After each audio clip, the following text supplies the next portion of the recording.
আসসালামু আলাইকুম। আজকে আমি রিপ্রেজেন্ট করছি এমন সব মানুষদেরকে যারা হচ্ছে বাসায় যেয়ে টিউশনি করায়। হ্যাঁ? বাসায় যেয়ে পড়ায় হোম টিউটর। এখন তাদের অধিকাংশই হচ্ছে স্টুডেন্ট। ভার্সিটির স্টুডেন্ট বা ভার্সিটির পড়ে, হ্যাঁ? স্টুডেন্ট টাইপের বা পড়ালেখা শেষ, চাকরি পাচ্ছে না, হ্যাঁ? টিউশনি করতেছে। তাদের হচ্ছে অনেকেই আছে। এখন এই অনেকে আছে যে তারা হচ্ছে টিউশনি করে নিজের খরচ নিজে চালায়, হাত খরচ চালায়। অনেকে আছে ফ্যামিলিকে একটু সাপোর্ট করে। টিউশনি করে ফ্যামিলিকে সাপোর্ট করে। অনেকে আছে টিউশনির মাধ্যমে ফ্যামিলিকে চালায়। এটা হচ্ছে তার একটা চাকরির মতো। হ্যাঁ? মাস শেষে যেমন আপনি চাকরি করলে বেতন পান এত টাকা এই খাতে খরচ করবেন। সেও চিন্তা করে রেখে যে আমি মাস শেষে এত টাকা পাবো এই খাতে খরচ করব, ফ্যামিলি চালায়। এখন তাদের অধিকাংশই আমি দেখি যে আল্টিমেটলি নভেম্বর ডিসেম্বর মাস আসলে একটা আতঙ্ক বিরাজ করে তাদের মধ্যে।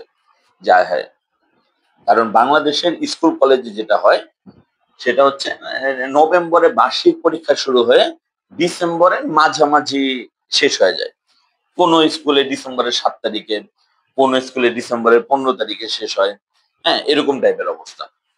এখন হচ্ছে এমন অনেক গার্ডিয়ানরা বলে যে আপনার তো নভেম্বরে পর্যন্ত আপনি পড়ান, ডিসেম্বরে আর পড়ানোর দরকার নেই।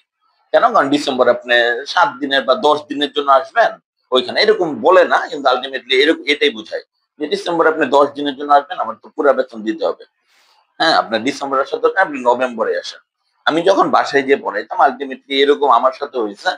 আমি যদি দেখছি যে না তাদের এরকম কিছু বলতেছে। অনেক গার্ডিয়ান আছে আমাকে ডিসেম্বরে আমি ১০ দিন পড়ালেও পুরা বেতন দিয়ে দিত। হ্যাঁ? তাদের প্রতি আমি কৃতজ্ঞ আসলে এবং তাদের আর অনেকে হচ্ছে সামর্থ্য থাকা সত্ত্বেও যারা সামর্থ্য নাই আমি তাদের কথা বাদ, তাদেরকে আমি আলাদাভাবে রাখলাম। কিন্তু যাদের সামর্থ্য আছে আল্টিমেটলি তারা যখন আমাকে এই কথা বলে যে, "আপনার ডিসেম্বরে আসার দরকার নাই। আপনি নভেম্বরের পর্যন্ত পড়ে ৩০ তারিখ পর্যন্ত পড়ে আপনি থাকো। বাকি দিনও পড়বেন পরীক্ষার মধ্যে।" তখন আমি নিজ থেকে বলতাম যে আল্টিমেটলি যে, "আমি ডিসেম্বরের ১০ দিন আসি, আপনার ডিসেম্বরের পেমেন্ট দেওয়ার কোনো দরকার নেই।" হ্যাঁ, আমি ডিসেম্বরে এটা আমার দায়িত্ব যে আমি এত বছর এত মাস পড়াইছি। এখন ডিসেম্বরে পরীক্ষা, ম্যাথ পরীক্ষা থাকে হয়তোবা সায়েন্স পরীক্ষা থাকে। ওগুলোর মাঝখানে আমি যদি একদিন একটু সাপোর্ট দিতে পারি, ২-৩ দিন একটু সাপোর্ট দিতে পারি বা পরীক্ষার আগের দিনগুলো যদি আমি আইসা একটু আমাকে যদি প্রয়োজন হয়, তাহলে এটা আমি এমনি পড়াই দেব। এটা আপনার পেমেন্ট করার দরকার নাই। এটা আমার একটা দায়িত্ববোধ থেকে করতেছি। তো অনেক ইয়ের আছে যে অনেকে এখন যারা স্টুডেন্ট পড়ায় তাদের মধ্যে এরকম তারাও এটা শিকার হয় আমি জানি। আল্টিমেটলি যাদের এরকমও আমি দেখছি যে আমার ১ মাসের বেতন হচ্ছে তাদের ৩ দিনের গাড়ির তেলের খরচ। হ্যাঁ? তেলে চালায় গাড়ি, তেলের খরচ আল্টিমেটলি। কিন্তু তাও হচ্ছে কেমন জানি একটা ইয়ে। তাদের কিছু বলার নাই আমার আল্টিমেটলি। এবং যারা এরকম বিপদের মধ্যে পড়ে স্টুডেন্টরা তারা কিন্তু প্রত্যেক মাসে একটা হিসাব করে রাখে। যে আমি এত টাকা পাবো এই ক্ষেত্রে খরচ হবে।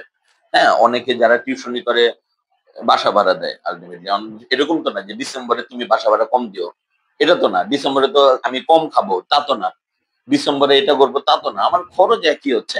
আল্টিমেটলি আমার ইনকামটা কম। অনেক গার্ডিয়ানরা হচ্ছে আল্টিমেটলি আপনাদেরকে এরকম ইয়েরা বলে যে পড়ানোর দরকার নেই। আল্টিমেটলি আপনি যদি ৫ টা টিউশনি করেন, ৫ টা টিউশনের মধ্যে ২ টা টিউশনি হয়তোবা আপনাকে ২ জন গার্ডিয়ান ফুল বেতন দিবে ডিসেম্বরে। আর ৩ জন গার্ডিয়ান বলবে পড়ানোর দরকার নেই। এরকম।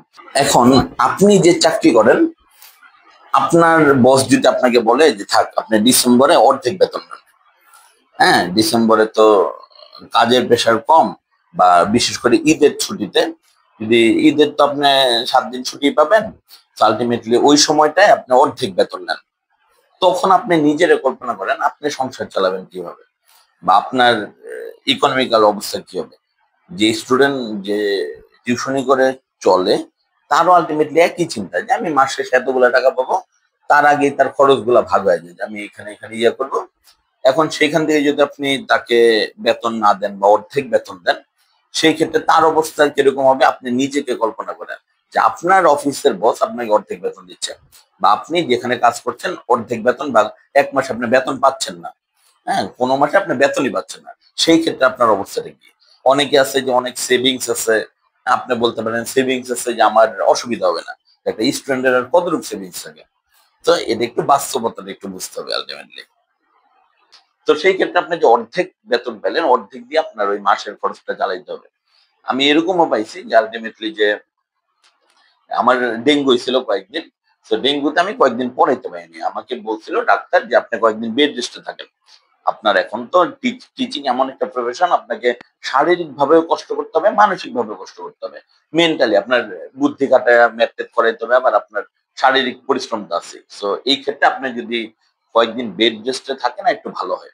আমি যেদিন থেকে মানে আমি দাঁড়াইতে পারছি, বিছানা থেকে উঠে আমি দাঁড়াইতে পারছি, সেদিন থেকে আমি পড়ানো শুরু করেছি। তারপরে আমাকে অনেক গার্ডিয়ানরা বলছে বা অনেক স্টুডেন্টরা বলছে যে স্যার আপনি তো অনেকদিন পড়ান নাই, হ্যাঁ আপনার একটু বেতন আমি বলছি কম দিয়ে অসুবিধা নেই, ওগুলো আলটিমেটলি এগুলো না। আমার বাসায় যদি বুয়াও 7 দিন অসুস্থ থাকে, বুয়াও যদি 7 দিন অসুস্থ থেকে না আসে, আমি তো আমার বুয়ার বেতনও কাটি না, কিন্তু আপনি একজন টিচারের বেতন এইভাবে কাটছেন। যাই হোক, ওইসব হিসাব আলাদা। আলটিমেটলি যে ওই সব স্টুডেন্ট আলটিমেটলি বিপদে পড়ে যায়, যারা ভার্সিটিতে পড়ে, হাত খরচ চালায়, এই করে, তারা এই ক্ষেত্রে খুবই বিপদে পড়ে যায়। আপনি যে ডিসেম্বরের এই কাজটা করেন, হ্যাঁ, কারণ আপনি দেখেন যে টিচাররা হচ্ছে এমন এক ধরনের প্রাণী, আমি প্রাণীই বলবো, এমন এক ধরনের প্রাণী যারা হচ্ছে আপনার সন্তানের ভালো রেজাল্টকে নিয়ে গর্ববোধ করে। আপনার অনেক আত্মীয় স্বজন দেখবেন আপনার সন্তানকে হিংসা করে, আপনার সন্তান যদি ভালো রেজাল্ট করে আপনার সন্তানকে হিংসা করে, কিন্তু আলটিমেটলি কিন্তু টিচাররা হচ্ছে গর্ব করে। নিজের কোনো রক্তের সম্পর্ক নাই আপনার সন্তানের সাথে, তা আপনার সন্তানের ভালো হইলে টিচারের ভাল লাগে। হ্যাঁ, এমন ধরনের প্রাণী টিচাররা, সেই টিচারদেরকে আপনার অবহেলা করেন। হ্যাঁ, এরপরে আপনার এই টিচাররা নিজেদের স্টুডেন্ট লাইফে নিজেদের নিয়ে পড়ালেখা নিয়ে এত ভাবে নাই হয়তো বা, যে আপনার সন্তানের পড়ালেখা নিয়ে যতটুকু ভাবে, বা আপনার সন্তান যদি ইয়া হয়। আরেকটা জিনিস হচ্ছে টিচাররা সবসময় চায় তার স্টুডেন্ট তার চেয়ে ভালো হোক। আমি আমার সকল স্টুডেন্টকে চাই যে আমি যে পজিশনে আছি আমার স্টুডেন্টরা আমার চেয়ে অনেক ভালো করবে। আমি সেইভাবে তাদেরকে পড়াই, পড়ানোর চেষ্টা করি। আমি এমনও টিচার হইতে পারি না, আমি চেষ্টা করি পড়ানোর। হ্যাঁ, সো টিচার হচ্ছে এমন এক টাইপের প্রাণী। তো সেই টিচারদেরকে আপনারা অনেকে অবহেলা করেন, এই করেন, সেই করেন, যারা আপনার সন্তানের ভালো দেখা গর্ব করে। হ্যাঁ, যাই হোক। সো আমি একটু বাস্তবতাটা তুলে ধরলাম যে আলটিমেটলি যারা এই পরিস্থিতির মধ্যে যায় তারা বুঝে। যারা এইসব পরিস্থিতির মধ্যে যায় স্টুডেন্টরা, ভার্সিটির স্টুডেন্টরা, যে ডিসেম্বরে তাদের কাছে খুব একটা আতঙ্ক যে ডিসেম্বরে আমার বেতন কমে গেল, আমার আলটিমেটলি খরচ তো কমবে না। হ্যাঁ, সো যদি সম্ভব হয় এই কাজটা করেন না, যদি সম্ভব হয়, এটা গার্ডিয়ানদের উদ্দেশ্যে। আর যদি ইকোনমিক্যালি আপনার একটু সমস্যা থাকে তাদের তো আমার কোনো বলাই নেই, তাদের তো আমরাই বুঝি, টিচাররাই বুঝি। তো যাই হোক, এখন যেসব ইয়েরা আমার কয়েকজন বলছিল যে এটা নিয়ে একটা ভিডিও বানান, বা আপনি যেহেতু টিচার, আমরা যারা পড়াই ভিডিও বানান, এই যে তাদের বানাইলাম। সবাই ভালো থাকবেন, ধন্যবাদ।